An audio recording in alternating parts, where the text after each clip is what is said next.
I'm willing to bet that 99% of sourdough bakers are going to hate what I say next, in that I would rather start a brand new sourdough starter over from scratch than ever put my sourdough starter, Lord Sauron, in the refrigerator.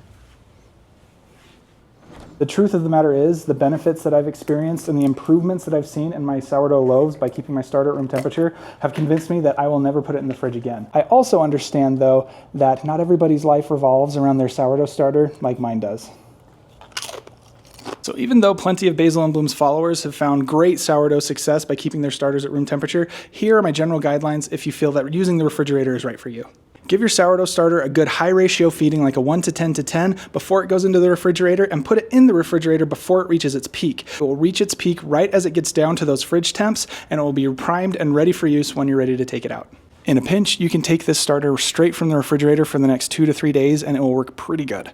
If possible, take your sourdough starter out of the fridge every 2 weeks and give it one good feeding. This will keep your sourdough starter in as good of shape as possible and help you have to put less work into it when you're ready to bake. And probably the most important tip that I have is when you are ready to bake, take your sourdough starter out of the refrigerator and leave it at room temperature, feeding it once per day as long as possible before you start baking. If that's 1 day, that's okay. If it's 5, even better. It will give your sourdough starter enough time to replenish the microbes that were lost during refrigeration. Have you made the switch to keeping your sourdough starter at room temperature yet?